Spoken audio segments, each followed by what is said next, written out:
What's going on, everybody? Culturedog Sam Hatch back here with another video. We're going to do a Laserdisc spotlight quickly. I'd gotten a bunch of species-related material in the mail from Scream Factory recently, and I thought, well, if I'm going to review all this stuff, I should really go back to the origins.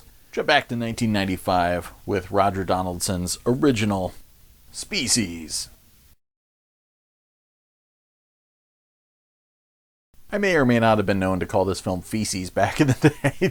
Just for fun. I was kind of knocking it even before I saw it, and I didn't catch it in theaters, but I did catch up with it on home video. And it's an interesting flick that's a lot more fun than I remembered it being. It's from Roger Donaldson, so he was mixing this in with stuff like No Way Out, which is kind of interesting. And so if you love No Way Out, you're gonna love this film of an alien seductress. But it starts off explaining briefly that there is a search for extraterrestrial intelligence program that's created this new being through correspondence with aliens from the galaxy. Basically, we beamed out the human DNA strand, and they beamed it back with some modifications. And if you're Ben Kingsley, there's two things you do well. You stare into space in slack-jawed wonder, and you do horrible experiments with no thought about the repercussions of such things. So immediately they're like, wow, man, this recipe is awesome. Let's completely do as this alien force has told us to do and create this thing. So of course they create Syl, played at an early age by Michelle Williams and then later by Natasha Henstridge. And things, of course, turn for the worse when they decide, well, let's jettison this entire project and shut it down and kill the specimen. And trying to protect herself, Lilu style, she busts out and hits the road. And a team is slapped together, which is really the kind of fun part of this movie. There's a super team with a mercenary played by Michael Madsen and Alfred Molina and Marg Helgenberger and the more scientific types, and Forrest Whitaker's in here as an empath, so he just feels bad for everybody all the time. And Ben Kingsley is their idiot leader. That stuff's really fun. So it's basically time to track down this alien, and the real dire circumstances of the film are she's looking to mate. That's her thing. She's going to mate, and so it's like a sexier version of the alien mythology. It's just time to reproduce, and eventually, these creatures will manifest themselves and cover the entire planet and exterminate humanity, I guess. On the flip side, they go out of their way to paint the character in a sympathetic light. They show you plenty of her young age as Michelle Williams, as a scared child on the run, hoofing it onto a train, sneaking on board, and then eventually evolving into this young lady played by Natasha Henstridge, who's actually really decent in this thing, or at least, as decent as the material allows her to be. And she, is still on the hunt for a mate, and there's some twists and turns in that along the way. But then this team is tracking her down while taking a couple side trips to mess with more alien matter for no good reason other than to cause some problems and raise some tension. But it's a film that, again, doesn't necessarily know its audience. It's a kind of TNA tease film creeping up on an A-list, studio horror film. But it's a horror film that's really not that horrific and not that scary, because the main premise of the story is, oh my god, I hope Natasha Henstridge doesn't get it on with a dude. Like, nobody watching the movie is actively thinking that. Like, don't get it on with a dude, whatever you do.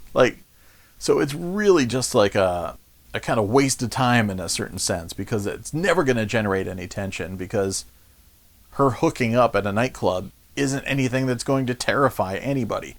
Even with the kind of veiled threat of extermination, etc., there's nothing imminent enough about that to make it impact the story or make your pulse pound or anything like that. So where it gets by is on the fun of the team and the hunt and that sort of thing. So the manhunt aspect of it is pretty cool. The horror aspect of it, not so much. The cool thing this film has going for it, other than the fact that it's actually shot really well, Roger Donaldson's got a really good eye, and actually was able to bring stuff from his thrillers and his other work to the horror genre with kind of a little bit of a different take. Good score by Christopher Young, so that's always nice to have, but it did have work done on it by H.R. Giger.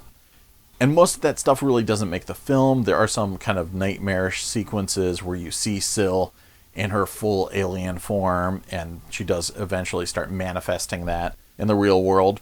But then there's the best thing about this entire movie is this bizarre dream sequence she has with these ghost skull trains. And that stuff apparently was part of a larger, more elaborate sequence that was cut out of the film. And it's a real shame. But then again, just the strange abstract nature of it and the fact that nobody's expecting that to show up in this movie. And when it does, you're like, what is that? These weird chattering, creepy train things. But it was cool that he was able to do it. There was a whole like ghost train station that was going to be part of it, but sadly that didn't make the film because of budgetary reasons. But the stuff he puts into it does add some extra juice to the film.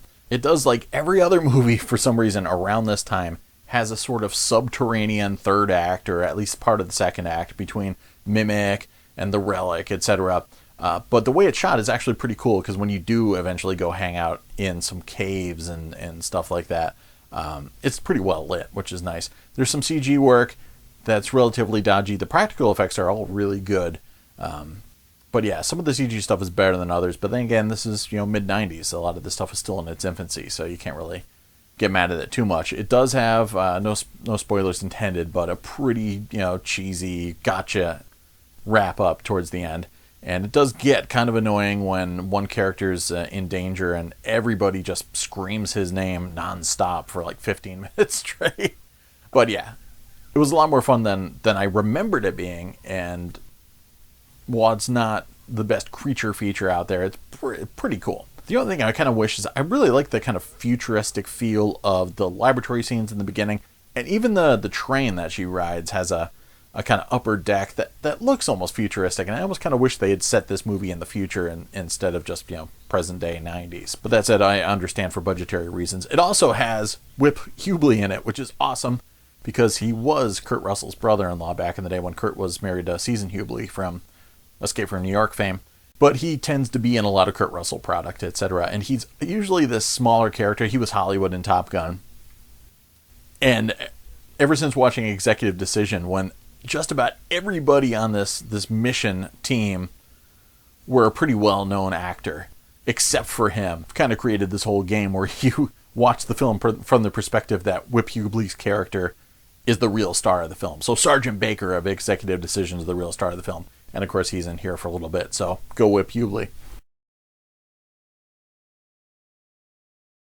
The picture, this being a mid-90s Laserdisc domain is very, very good, very sharp, got a lot of good blacks, shadow detail, and a lot of it's set during the day, so even on my, obviously, Laserdisc looks great, especially, these types of releases look great on my CRT TV, but this is THX approved, and when I fired it up on my projector, it still looked really good. A lot of the LA scenes out in daytime looked great. A lot of striking colors. This film isn't afraid to use color, which is really nice. And even in the kind of dim cave scenes that I mentioned before, the color palette still has some striking. It has some yellows and oranges, etc. like that, whereas a lot of other films would just play it gray or blue or just keep it dim and dank.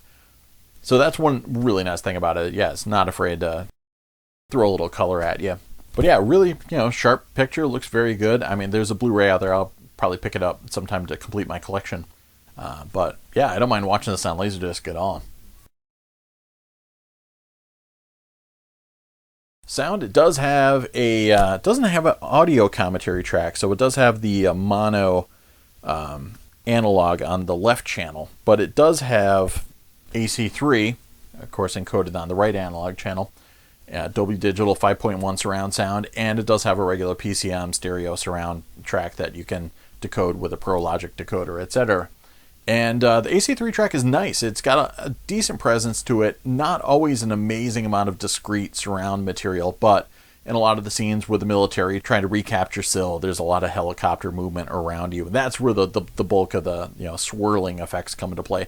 Other than that, it's just a general kind of enveloping feel, and decent dialogue, always intelligible, and no problems there. It wasn't Saving Private Ryan level, like reference level, but I enjoyed the AC3 track a lot. It sounded really nice and had enough punch to it at times. and actually does throw a couple special features in there. It's got the original trailer and a small featurette towards the end too, so it's pretty cool. I liked when they did that on these. The MGM discs would tend to do that too. It doesn't have to be a full bore special edition, but I liked when there was a single disc CLV edition that either had a commentary track or just a handful of extras on the second side. So that's one thing this benefits. It's only an hour and 48 minutes, so they got a few minutes left to throw on some special features. So kudos to MGM for making that happen as well. So yeah, if you're a fan of 90s, kind of B studio horror movie fare and just 90s movies on Laserdisc at all, pick this up. And high quality AV material. I mean, at least, for Laserdisc. Roger Donaldson Species. Don't worry, we're going to be speciesing it up a little bit more soon. But thanks for hanging out.